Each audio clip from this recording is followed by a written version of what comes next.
Hey, what's up, guys? Christian Brindle here, and welcome back to the Seven Figures or Bust podcast, the number one podcast in the world for growing your insurance business to seven figures or above. I'm here with another phenomenal guest, somebody that I have interviewed on the YouTube channel before. Many of you probably know her, but just in case you do not, I'm here with Malia Rogers, who is an ACA and Medicare phenom as an agent, trainer. Um, there's so many things I could say about Malia.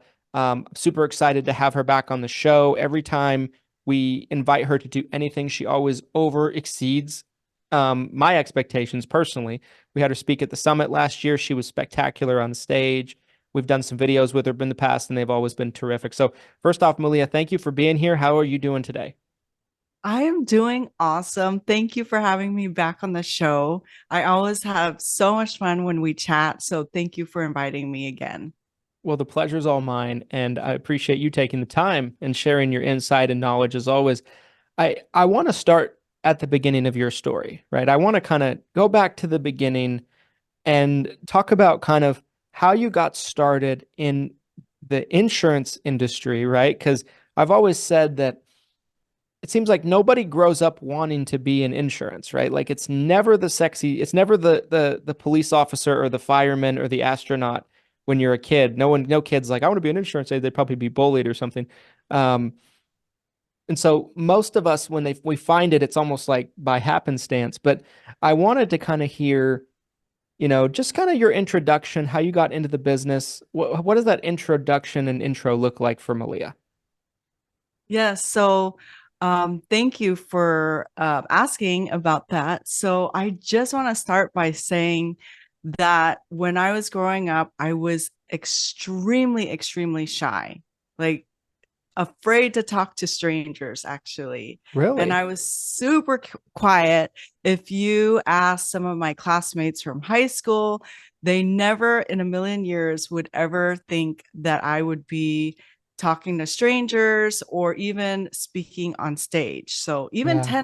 10 years ago, I would have never thought I would ever be speaking in front of an audience. And the thought actually still terrifies me, to tell you the truth.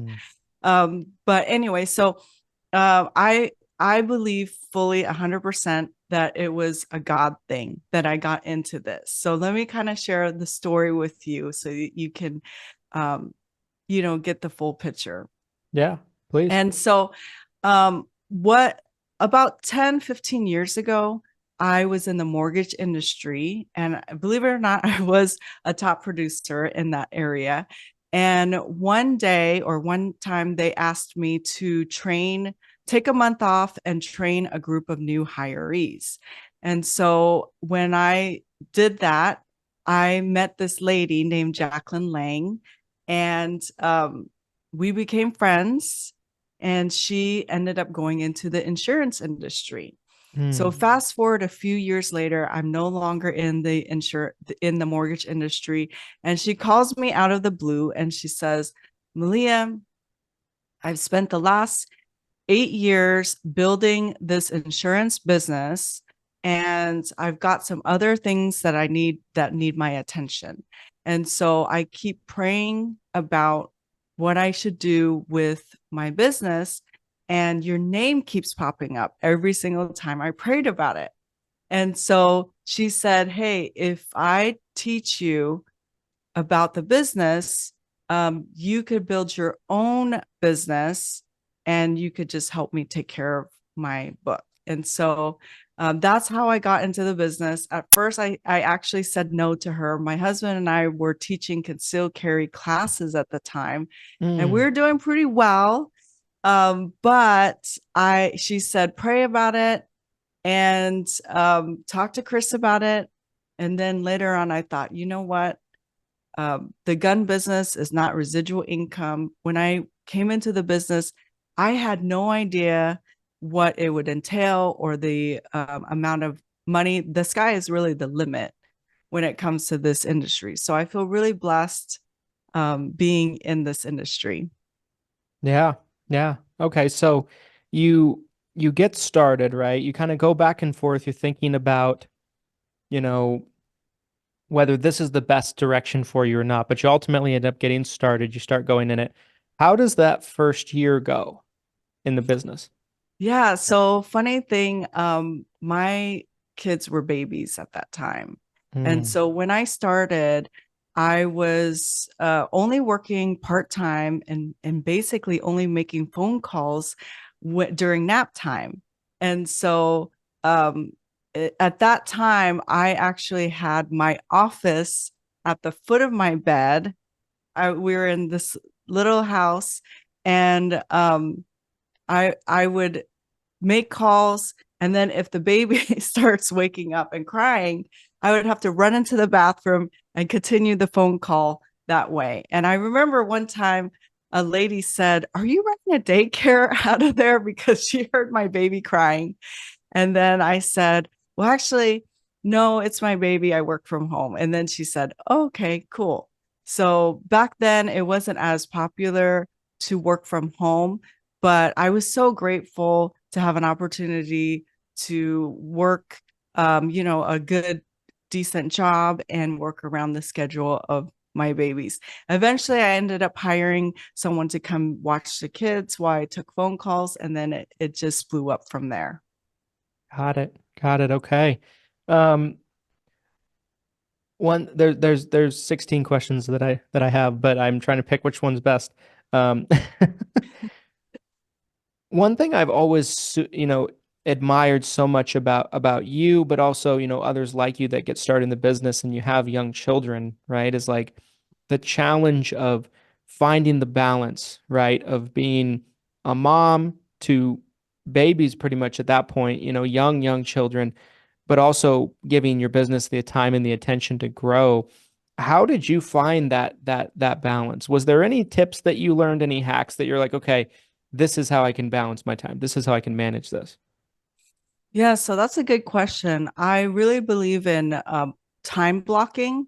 So Yeah. that helped me out tremendously. And then working around the kids' schedule. So when I was in college, my older sister and I had the privilege to raise our younger brother and sister. They were 10 and 13 at the time, and we were in college. And I think that right there as a young person raising your siblings helped me with time management, because not Mm. only did I have to juggle a full-time school full units, I had a part-time job and I was in some organizations, and I also made sure that I make it to all of my younger sister's basketball games. And also, my little brother took karate at the time too. And so, at a young age, I was able to learn time management. And I still struggle with that as we add more stuff to the plate. Um, then you have to figure out other things. But the biggest thing that helped me grow as a producer was delegating. Mm. When I finally was at that point where I felt like there wasn't any more time left to give, I made the decision to hire my first assistant. And at the time, in my mind, I justified maybe taking a pay cut so that I could have more time with the family. But Christian, you probably experienced this too when you were at that step, is when you ended up hiring your assistant, it turns out it almost doubled my income, Yep. because now I'm spending time doing the things that bring in business and not service work. Yep. 100%. 100%. So what are some things? So you've built a really good business. You've become, very successful as an agent now. How many years have you been doing insurance now, Malia, since I that would beginning say point? about 8 to 10 years ago. 8 to 10 years ago. Yeah, So it just went by so fast. My kids were I, babies at the time, though. yes. Um, what are some things that have allowed you to grow your business and be successful? Like, I know one thing that you talk a lot about is, being magnetic and drawing attention to you and kind of implementing this attraction kind of formula, which I think is fantastic and a great and a great way to kind of grow your business. Talk a little bit about that, but also talk about like what are some things that allowed you to get clients in the door and allowed you to really start to grow this business that you've built? Yeah. So Christian, I do believe that it's all about how you communicate. Yeah. So I mentioned how I was so shy when I was younger. I was afraid to speak to strangers. What ended up happening is I started studying the art of communication.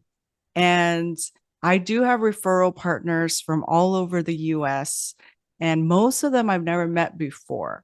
But I can guarantee you that if I've never worked on my communication skills, then definitely they wouldn't be sending business my way. Would you agree? I would. So, Yeah. so that's huge. Putting yourself out there and just connecting with people. And so I would say that if I can do it, then anyone can, because it's a skill that you can learn. It's not something that you necessarily are born with. And for a while, I thought, well, these are the steps. I went back and retrace and try to train a bunch of people on how to set up referral partners. And then I realized you can do all those steps, but if they don't like you, they won't send you business. And so the Yeah. key is to work on yourself, your self-improvement and characteristics to draw people to want to work with you, want to partner with you, want to send people your way.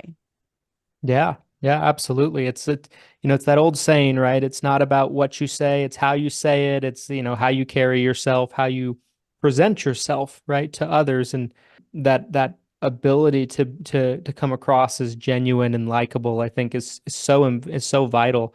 So, Malia, talk a little bit. So you mentioned, when you were younger, you had this innate shyness, right? You had Yes. this shyness. And what were some things? Because I can definitely relate, right? People might not think about me when it comes to shy, but um, I remember, when I first started, because I started in the business making cold calls at 20 years old, 21 years old, and don't recommend it, by the way. If you're listening to this, don't recommend it. That's just what I was told to do, and I said okay. But I built my business the first few years doing that, and I remember my hand shaking, going to pick up the phone and like talking to people. I remember going and going to people's houses. The model was call Monday, Tuesday, Wednesday, schedule appointments for Thursday, Friday, Saturday, and go to people's homes. And I Wow. remember I remember going up to people's homes and going to ring their doorbell, and I'm just freaked. I've got the butterflies, and I remember the first time I ever spoke in front of an audience for insurance was at actually First Medicare Con. I'm Wow. not afraid to say it now. It was like 4 years ago now, but I remember just feeling anxiety with going up on the stage. What I've learned is the best way to tackle those demons is to force yourself to be in that situation. Do you feel like that is kind of what you did to help you kind of overcome the shyness, and was there anything in particular with that helped you overcome it? Yeah. Well, first of all, Christian, I've heard you live and you're just phenomenal. Oh, well, thank you. So there's no way I would ever think that you were ever nervous. Um so yeah, I totally agree with you. Just forcing yourself to do it. And one thing that kind of helped me was, and I didn't know this at the time, but later on, I found, have you heard of the 5 second rule? The No, I five don't think second so. rule is, I believe it was Mel. Oh, her name just went off my mind. But anyways, there's a 5 second rule. And the truth is you'll come up with an idea like, oh, I should go talk to that person, or oh, I should go do something. But then your brain talks yourself out of it because Hmm. your brain is like protection mode, right? And so the theory is that the minute that you think of it, you do it right away. You count down 5, 4, 3, 2, 1. I'm going to go do it. I'm going to go talk to that person even though if I'm scared to do it, or I'm going to raise my hand and say something, whatever that is. So when you think of it, just do it. Yeah. And so that's help. And then it gives reinforcement. So I was actually afraid to talk to strangers. And then when I started forcing myself to do it, I realized talking to strangers is not so bad after all. And of course, this is in college. So I'm an adult. It's not like, a little kid talking to strangers, Sure. Yeah. because there's safety issues as well. But then you have positive reinforcement that strangers are not so scary to talk to sometimes. And everybody needs connections. Wouldn't you agree? Yeah. We're kind of missing that right now. And so if you reach out and you talk to a stranger, it might actually make their day. Yeah. That's true. That's very true, like, and it's not something that probably happens regularly to them, right? That someone comes up and starts a conversation and genuinely has interest in them, right? And it makes That's them feel true. good about themselves. And I think that's a great point. I talk to people all the time about video, right? People always want to start making like videos or start building a YouTube channel or podcast, bring in more clients or whatever they're trying to do. And that's one thing that people are always that I hear pretty commonly, that they're afraid to do video, right? And I think that it applies very nicely with what you said, like don't overthink it. Just make a commitment, and if you're going to do it, just do it. And what I've always told people about video is it's just you and this little dot that you're staring into for the camera, like, Right. and that's it. Don't Right. overthink it. Just talk like you're having a conversation, and you know, and then people always be like, oh, after they did it, oh, that wasn't so bad. Whether it's on stage, whether it's talking to somebody, or whether it's a video. Um, I think there's a ton of wisdom in what you said there, though, is because your brain can, sabotage itself, and that logic side of your brain just starts thinking of every reason why you shouldn't. Right, right. And you bring up really good points too. I do remember when I first started trying to do video and how uncomfortable it was. And I Yeah. remember asking you, hey, how do you do it? Because at that time you've already recorded hundreds of videos, and you Yeah. said, I just did it. And the first, 100 videos were horrible. Yes. and, Yes. so, and so just do it, right? Um, and you brought up a really good point about looking into the camera, Yeah. because that's one thing that has helped me when I'm creating videos as well. And I haven't created that many, I'm still working on it, but looking into the camera, because then it's a lot easier to connect with your audience. But they get a taste of what it's like to actually work with you, the Yeah. sound of your voice, your tone. And so they don't get that when you're just emailing them or texting them. Yeah. It's true. It's true. Like what I've always said about video is like when you put out information through video or you communicate a point through video, people really genuinely feel like they know you. It's Like true. they watch, they associate you just like any other person that they've seen on a TV screen. They associate you with someone they see on a screen, and that's what they think of you as. And who are other people they associate that are on a screen, right? Like celebrities and movie stars and stuff like that. Obviously, none of us are that, but to them, you are, because they've spent so much time listening to you and they genuinely feel like they know you. There's a connection that they feel. You might not feel it back because you don't know them, but like they Right. they feel that connection with you. And it's such an Mhm. interesting dynamic, It's that the true. And video. even the sound of your voice makes a difference too. So I'll share with you kind of a funny story. The other day, I got through with a call. Towards the end of the call, this prospect says to me, judging from your headshot, I thought you were going to have like a higher childlike, pitch sounding voice. And I was relieved when you came on and your voice was like deep, a lot deeper than I thought. And I said, Yeah. oh yeah, I did these studies, and it shows that a deeper tone of voice is more authoritative. And so I started doing, I accidentally found out that if you're doing these breathing exercises, you can actually lower the sound of your voice. And so, yeah, and there's proof, because January of last year, I started recording YouTube videos for my clients. And then I started taking singing lessons, like vocal lessons, in February. And then by March, and we did a lot of breathing exercises for singing. I don't know if you do those, because I know you're a musician. I have when I was younger. I haven't for a while, but I have when I was younger. I used to have like delusions that I would be like a rock star. I always thought I was going to be that, but yeah, Well, I haven't. I know what you mean. I have in the yeah, past. I know you're a talented drummer too. So, Well, thank you. yeah. So, anyways, by March, I started noticing that the sound of my voice was less cringy on the videos, and it's from all those breathing exercises. So we ended the call by doing breathing exercises because she wanted to lower her voice too. But when I mentioned that to her, she said, yeah, that's totally true. When I heard your voice, I thought, here, take my money, tell me what to do with it.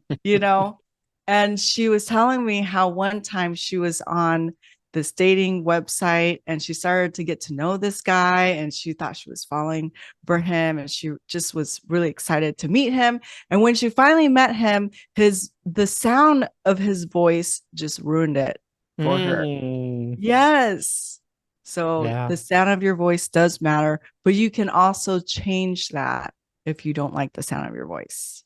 Yeah, it's so true. It's so true. Like one thing I learned as I was as a young agent, someone starting at 20, 21, 22, 20, like that type of range when I was first started building my client base, I learned really quickly that when you're making sales calls or when you're doing presentations, your tone is so important with your voice. Like how you pronounce things, how you enunciate, makes all of the difference. I think we've all, I don't know if you have, Malia, but I certainly have. I've had people call me up and they're trying to sell me something, whatever, reverse mortgage, vacuum cleaner, or whatever the case might be.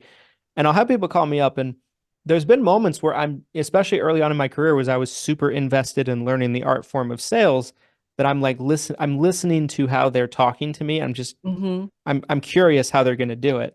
I'm not going to buy anything. I'm wasting my time and theirs, but I'm just listening. And they'll call up and they'll be like, "Is this Mr. Brindle?" The monotone voice is the worst. Horrible.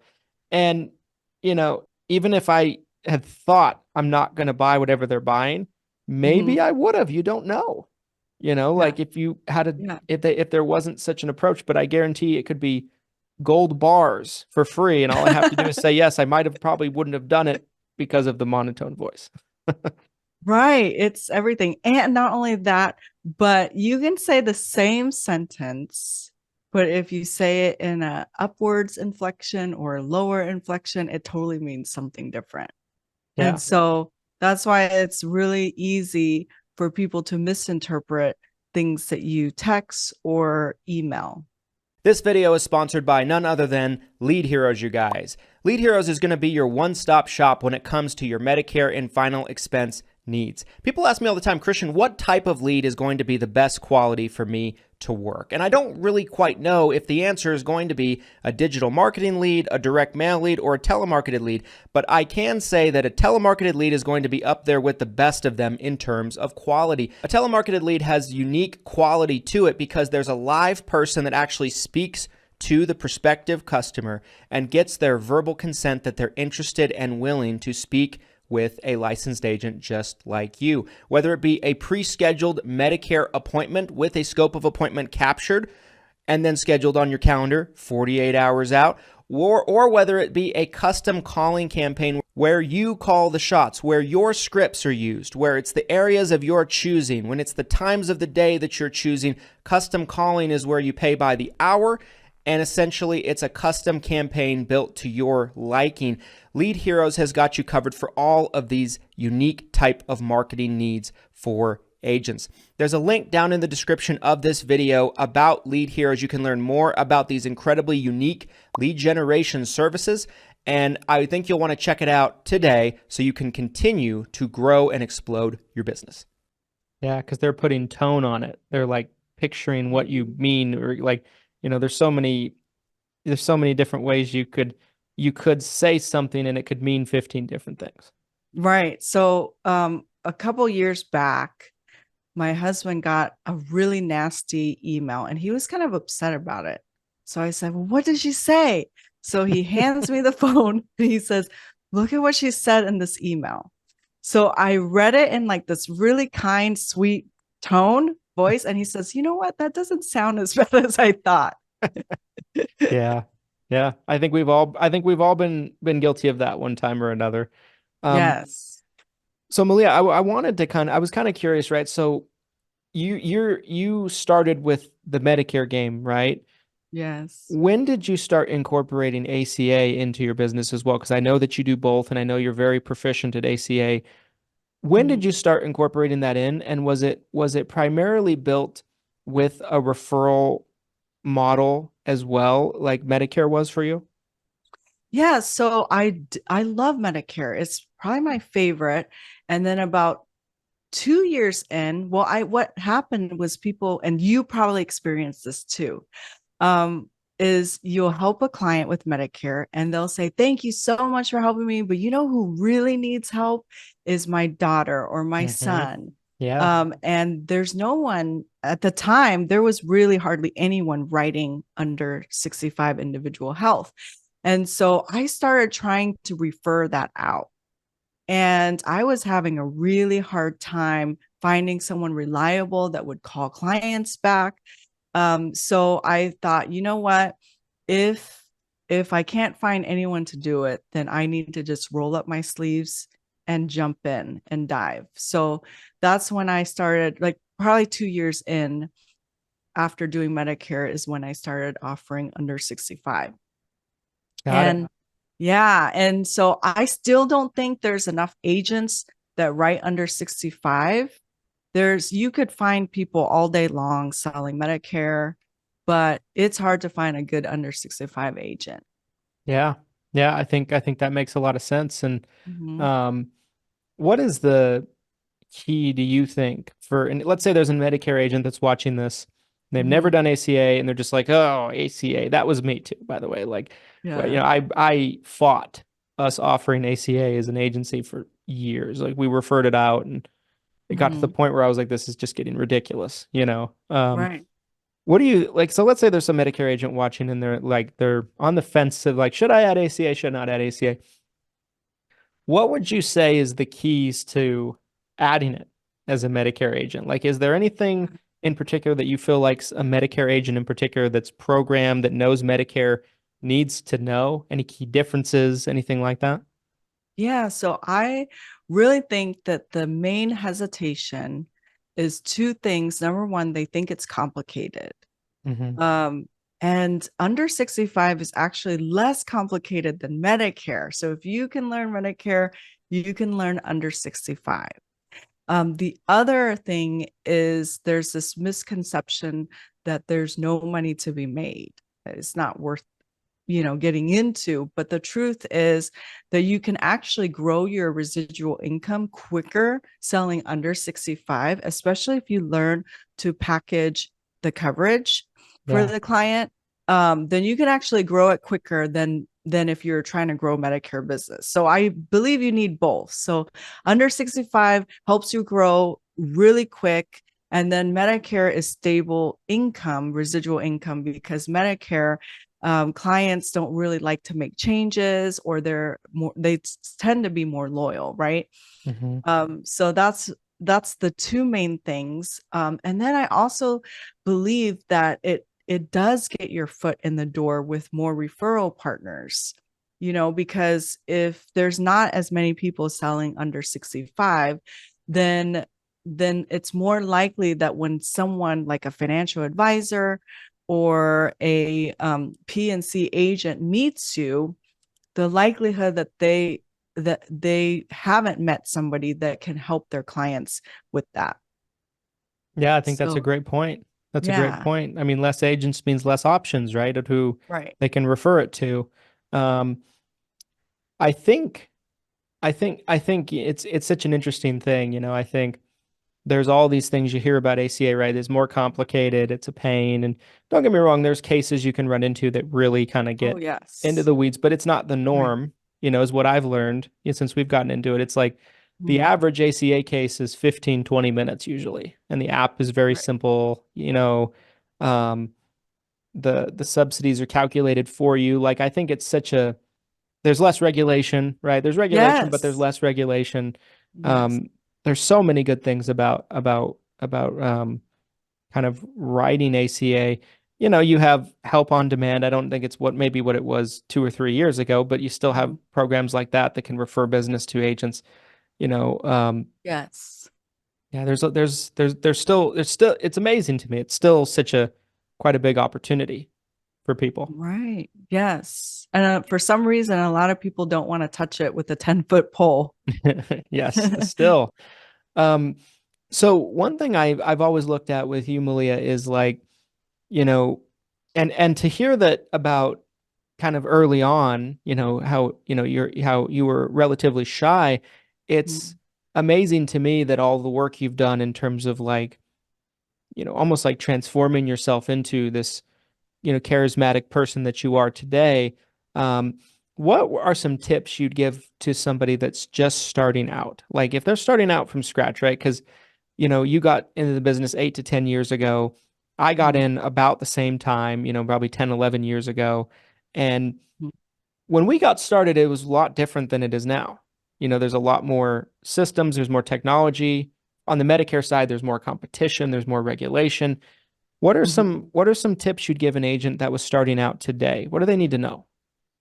Yeah, definitely. It's all about being visible and just putting yourself out there. So, Yeah. I do remember growing up thinking that self attention seeking was a really, really bad thing, right? And so I never wanted to draw attention to myself or anything like that. But then I heard Coach Burt say that, remember, it's not the best product that wins, it's the best marketed product that wins. And Mm, so in this industry where there are so many, the competition's really high, and the success rate is kind of low, you do have to stand out. And so you don't have to necessarily be the best agent, but if you're the best marketed agent, then you will be surprised how easy it is to attract business. And so, definitely, I would say put yourself out there. And that means helping out people, in the community and showing up to networking events and just trying to be a good resource for people. Because if you, the best people that are most successful, you'll notice, are always helping others, right? yep. That's right. That's right. That's So, very true. yeah. And if people don't know, like, and trust you, then they're not likely to do business with you or send business your way when the time comes, or Yep. if they know somebody that needs your help. What do you think is the best way for a new agent to start networking? Is it going to networking events like you just said? Is it like getting into groups of people, or is it reaching out to businesses in the area? What does it look like? Or is it a combination? I would have to say all of the above, but also be when it, so definitely go out to the business networking events. And I'll tell you, even some of those networking events, when I'm joining, I'm actually not trying to gain more business, believe it or not. But it just organically happens. I just want to connect with people. So Yeah. the goal is to connect with as many people as possible, not trying to earn their business or anything, but just to get to know them, and of course serve whoever you can. But it could even mean taking classes. It could mean, and then if you're just like cold call walking into offices, like estate attorneys offices, PNC agent offices, or financial advisors. When you're walking in, you're not asking them for business. you're asking them for a one-on-one so that you could connect with them and to get to know them. That's the key. So if you're walking in doing those things, you do need to be more intentional about who you're spending your time meeting up with. So you're not going to, partner with professionals that don't really have the same demographics of the clientele that you're looking for, right? So figure out, who do you want to service? Do you have like a certain market you're targeting? And then figure out, who are the people that are solving problems for those demographics? And then that's the professionals that you want to connect with. I love it. I love it. I think that's some great advice. Malia, I want to be respectful of your time, right? We've had a great conversation. As always, right? I really, really appreciate you coming on. Where can people find you? If they wanted to connect with you after watching this, right? They got all the way to the end. Where can people find Malia Rogers the easiest? Probably on Facebook. So that would be the best way to connect with me. And I don't have the max number of friends yet required. So I've heard there's a max. Is it like 5,000? You probably know, Yes. Christian. Yeah, it is 5,000, and I'm there. But once in a, I have so many people I'm connected with that I don't know. Once in a blue moon, somebody will unfriend me or they delete their account or something. And then it frees somebody up, and then I can let somebody else in, Is there like a waiting list to become Christian Brindle's friend? I don't know if I consider it a waiting list, but there are like, I don't know if I should say this. I'll just say it. There's probably 400 or 500 pending friend requests. So I just, oh my God. I pick one. I'm like, every time I let somebody in, and it's just because to me, I think it's stupid. I think Facebook should just have unlimited friends. I don't know why there's a limit, but. Right. Well, what is your, like, how do they get you to say yes, confirm? Is it because they have a lot of mutual friends? Do you actually go on their profile? Mutual friends usually helps. Like if I have like 200 or 300 or 400 mutual friends, like I probably won't even look at their profile. I'll just say yes.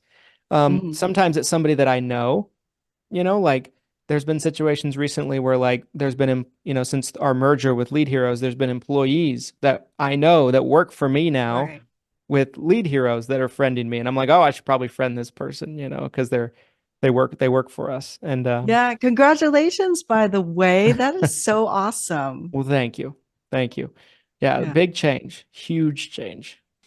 But yeah, well, again, Malia, thank you so much. This was phenomenal as always, guys. If you're not following Malia and connected with Malia on Facebook, you should definitely do that. She's always putting out great information. She's a wealth of knowledge. Yeah, Malia, thank you as always for all of your insight and all of your great value that you share. Thank you for having me, Christian. It's been fun chatting with you. Absolutely. Guys, if you liked this episode, the only way I'm going to know about it is if you like, comment, subscribe, 5-star reviews on audio platforms if you're listening to the audio version, and we'll be back with you guys next time with another episode of the 7 Figures or Bust podcast. Thanks, everybody.